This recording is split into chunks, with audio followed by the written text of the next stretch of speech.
Hello and welcome everyone to another session of question round, and today we are going to discuss again obviously ancient India, but the chapter is later Vedic age. So let me start with my first question. So the first question is, which of the following combination is called Traya Vedas? Traya Vedas or three Vedas. Okay. Now you should remember the first Veda which was compiled was Rig Veda. From Rig Veda, Sham Veda was compiled, as Sham Veda took certain hymns of Rig Veda which had musical quality, and then came Yajur Veda, which was again a prose composition which had lot of detailing about the sacrifices related to the hymns mentioned in Rig Veda. So if you see, these three Vedas are some way associated with each other, but then when we talk about Atharva Ved is also known as non-Aryan Ved. As such, it is in many cases it is not even considered as Veda because it has magical charms and spells which were considered non-Aryan. So if you see the combination we have in A, Rig Ved, Sham Ved, Yajur Ved. In B, it's Sham, Yajur, Atharva. In C, Yajur, Atharva, Rig Ved, and in D, we have Atharva, Rig and Sham. So what is the correct answer? I hope you have understood. It is Rig Ved, Sham Ved, Yajur Ved, the first three Vedas which were compiled. Now let's look into the second question. Now my idea when I am discussing these question session is to give you samples, what kind of question may come from which topic may come. So when I am talking about Vedas like Yajur Veda, Sham Ved, Yajur Ved, Atharva Ved, it means literary questions will come. It will obviously be associated with the later Vedas which were compiled during the later Vedic age. So you may also expect question like which of the Brahmana talks about agriculture, or which of the Vedas speaks in detail about the agricultural practices. So these questions are very common when we talk about later Vedic age. Now let's move to the second question. Which of the following word is not mentioned in Rig Veda? Why am I still talking about Rig Veda? Because there are 4 words and most of them are mentioned not only in Rig Veda, but they are also mentioned in later Veda.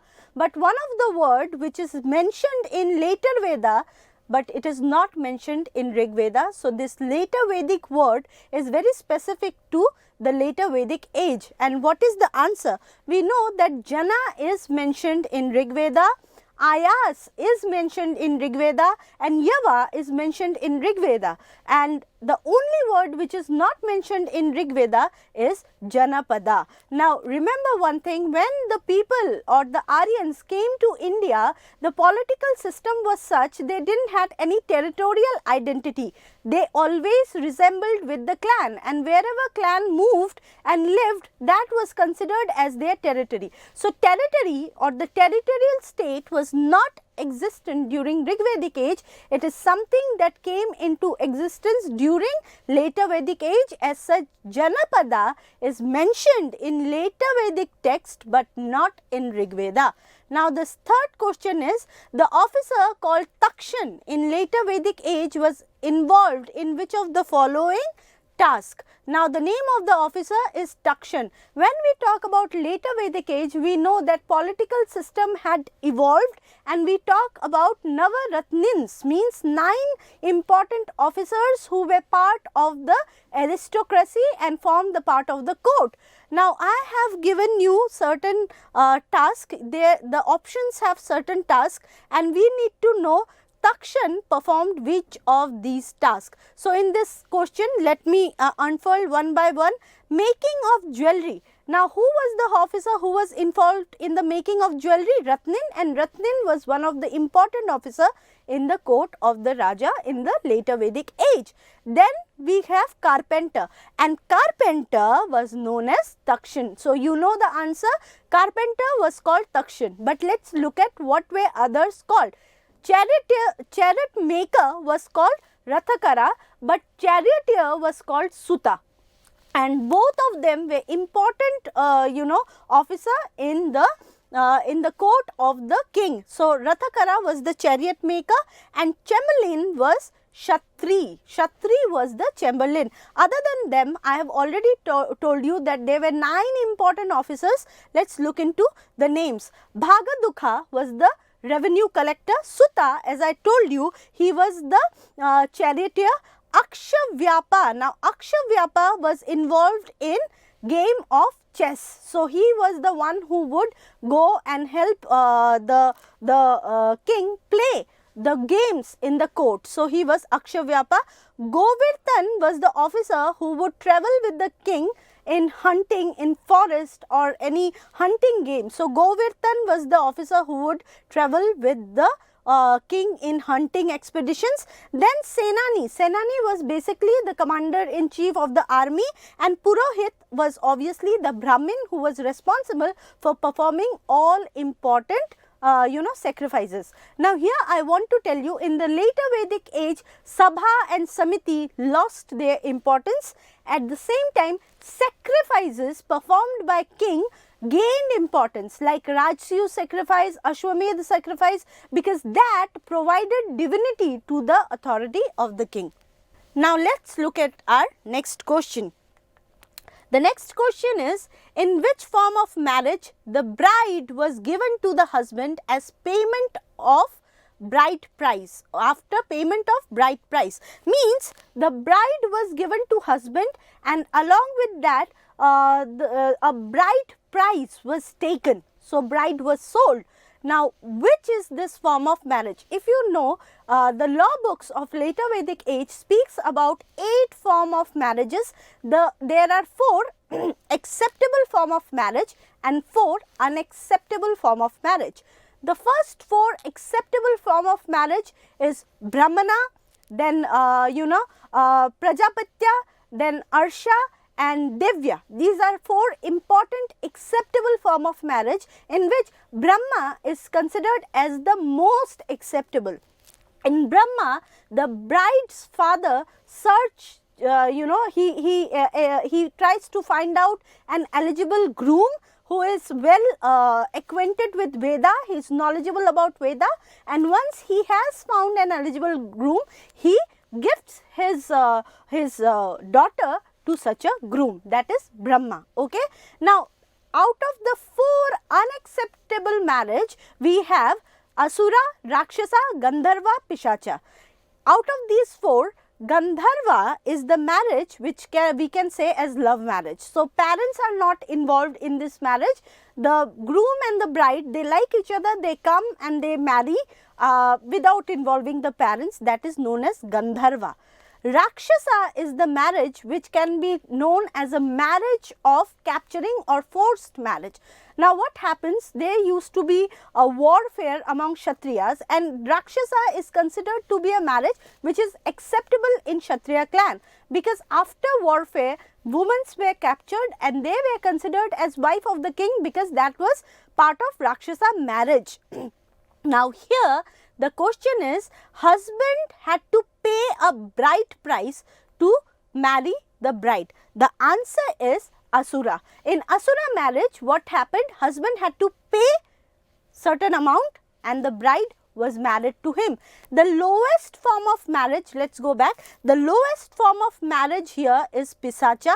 Why it is the lowest form of marriage? Because in this marriage, the marriage takes place without the conscience or acceptance from the bride. Bride is not conscious about the marriage. She is not given any information regarding it. Now, let's look into the next question. Let's see what is the next question.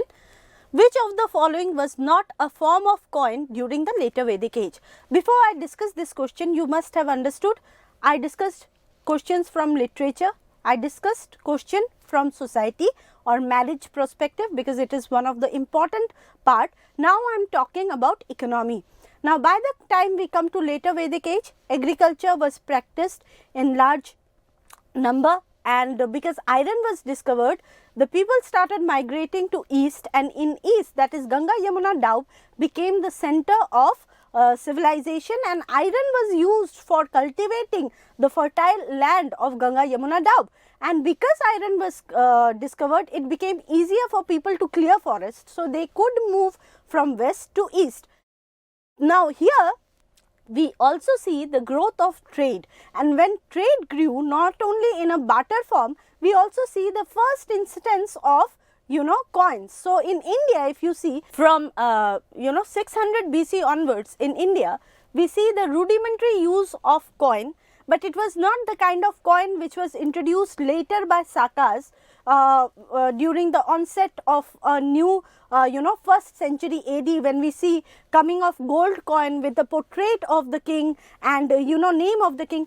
Nothing like that actually evolved. By 600 BC we do see use of some monetary unit for trade, but again by the time we come to Mauryan age, we find punch mark coin.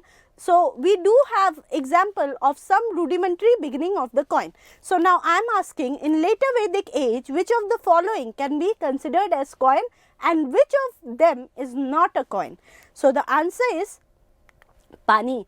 Panis were actually traders. It is not a coin. The other three words that I have used, Niksha, Satamana and Krishnala, are the name of the coin that have been mentioned in various later Vedic texts, but panis are actually traders who used to control the trade in subcontinent of India. Now let's move ahead.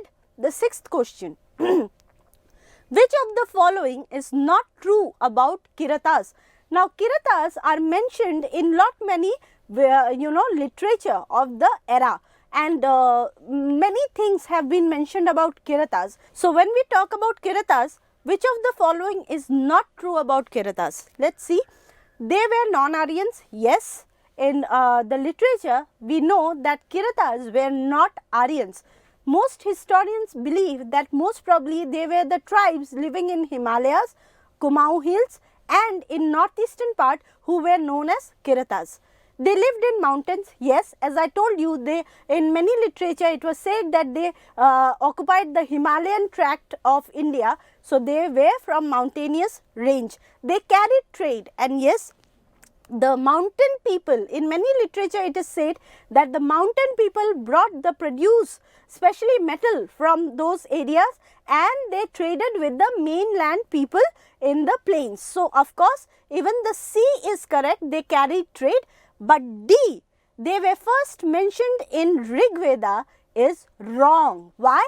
Because they were first mentioned not in Rig Veda but in Yajur Veda. Now Yajur Veda is the first time when we find the mention of Kiratas. Later on Mahabharata and Ramayana also speaks about Kirata in a very elaborate form, where their skin color is mentioned, their attire is mentioned, even their food and the habit of living is mentioned in these epics. Now let's move to the next question. Okay, with that I have actually summed up all the kind of question that you may expect in the later Vedic age. In the next class I will meet you with another topic. Till then, keep studying.